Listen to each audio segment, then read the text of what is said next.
Take me out to the ball game. Take me out with the crowd.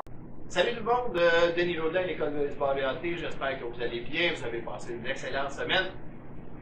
Cette semaine, on parle des évaluations. La plupart des camps d'entraînement se sont ouverts.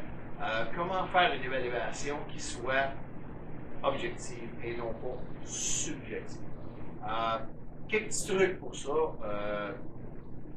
Ayez un document dans vos mains. Qu'est-ce que vous voulez évaluer et faites-le sur une échelle de 1 à 5.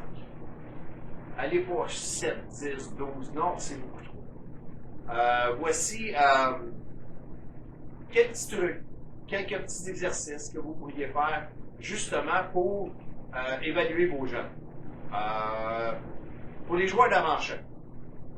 En exemple, les joueurs d'avant-champ, vous les installez tous un à la suite de l'autre. Un petit groupe. Parce que ça va beaucoup mieux au niveau de l'évaluation, d'aller plus rapidement. Au poste de réco. Et pourquoi le réco? Évidemment, c'est l'endroit où vous allez pouvoir lancer plus loin. Donc, du poste de réco, vous le placez là en gymnase. Calculez la distance en diagonale que ça pourrait donner entre le premier but et le joueur de réco. Donnez-leur cette distance-là à lancer, évidemment en fonction des différentes catégories que vous allez avoir à travailler avec. Roulez-leur une balle. Pourquoi je dis la rouler?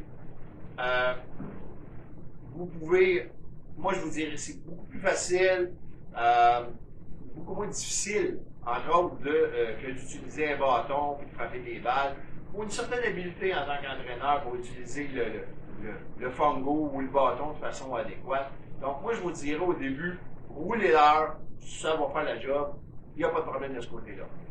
Demandez-leur, évidemment, d'attraper la balle, faire un relais vers le premier but et regardez la façon qu'il va faire son travail. Va-t-il contourner la balle? Va-t-il se diriger directement vers la balle? Va-t-il attraper la balle à deux mains? Va-t-il l'attraper en avant de lui? Son relais, est-ce que son relais est de façon directe ou s'il est de façon plus flottante? Vous pourriez même peut-être, à la limite, voir la vitesse de ce lancer-là. C'est tous des petits éléments qui vont vous permettre d'évaluer votre jeune de façon plus adéquate. Si on parle de voltigeur, écoutez, c'est sûr qu'on n'a pas habituellement le gymnase idéal, là, mais on essaie le plus possible de lui représenter s'il était au champ droit et s'il avait un relais à faire au deuxième but ou en premier. Donc, directement vers le joueur de deuxième but. Deux, trois répétitions. Ensuite, si vous avez évidemment l'espace qu'il vous faut, de faire le relais vers le troisième but. Les choses à surveiller au niveau des voltigeurs. L'approche à la balle. Est-il agressif? Est-il passif? A-t-il de la précision dans son lancer? S'il lance complètement à gauche, complètement à droite, s'il n'est pas capable de rejoindre l'objectif qui est demandé, c'est de faire attention à ces petites choses-là. Également, au niveau du lancer, faire attention à la force qui est donnée.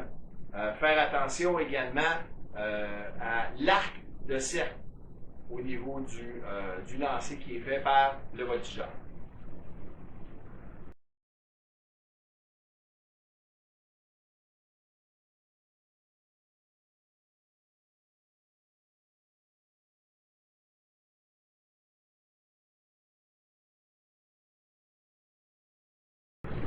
Lorsqu'on parle d'évaluation, encore une fois, écoutez, question qu'on pourrait se poser. Je choisis cette année 12 joueurs, 13 joueurs, 14 joueurs, 15, peu importe. Quel serait le rang de ce joueur-là si j'avais à choisir dans mon équipe? En 1 et 12. Ça se peut que vous ayez 2 numéros 3, comme ça se peut que vous ayez 3 numéros 9. Encore là, c'est un peu suggestif, oui, mais lorsqu'il y a plusieurs personnes pour faire cette même évaluation-là, ça devrait régler le problème de façon bien adéquate. Si vous me permettez, y a-t-il aussi une position que ce joueur-là désirait jouer? Ah, il n'a jamais été receveur de sa vie, mais il aime ça! Vous pouvez peut-être venir de découvrir le prochain grand receveur sans même le savoir. Essayez-le, s'il vous plaît. Mettez-vous pas des ailleurs. Limitez-vous pas. OK? Ensuite de ça, je vous ai parlé au début de ce barème utilisé entre 0 et 5. Là, si vous me permettez, je vais faire un petit peu de lecture pour justement vous donner un peu ces barèmes-là. OK? 0, bien évidemment, il n'y a aucune habilité pour faire le travail qu'on lui demande ou la portion que je vais évaluer. Il y a un peu d'habilité pour le travail à faire. Ça serait 1. 2, il y a des habilités qui peuvent être développées. 3, les habilités sont dans la moyenne. 4, au-dessus de la moyenne. Et 5, les habilités qu'on recherche dans l'évaluation sont nettement au-dessus de la moyenne. Oui, ça se peut que vous en ayez un 5. Oui, et c'est normal. Et oui, il devrait y en avoir des 5. Mais pas des 5 partout. Hein? Quelqu'un qui a ce qu'on appelle en anglais les 5 tools, un bras, lancer, courir, frapper, écoutez, il n'y en a pas de point de rue. Mais peut-être pour la catégorie où l'élément qu'on lui demande, il lance peut-être très bien la balle, il a un beau jeu de pied, mais oui, ça se peut qu'il y ait un 5. L'étape suivante, on regarde nos lanceurs. Moi, je vous dirais, aux différentes catégories qu'on va voir, la première chose qu'on va regarder, premièrement, vous allez dire, ben oui, coach, il faut qu'il lance des prises. Ouais, ça pourrait être un élément vérifié. Moi, je vous dirais de regarder, y a-tu un petit peu de vitesse, y a-tu un petit peu de vélocité, y a-tu ça? C'est un intangible, ça, c'est pas évident. Balle rapide de couture, balle rapide quelle couture? Y a-tu un petit peu de vitesse? Si on voit les catégories un petit peu plus hautes, c'est le changement de vitesse. C'est quoi la différence de vitesse, justement, entre son changement de vitesse et sa balle rapide? Ça peut être des éléments comme celle-là. Ça peut être aussi, y a-t-il une balle courte? Est-ce qu'il est capable de localiser sa balle courte? Donc, dans notre prochaine étape aujourd'hui, on va répondre à différentes questions qui nous ont été posées. J'ai reçu par, évidemment, notre courriel, bat@gmail.com.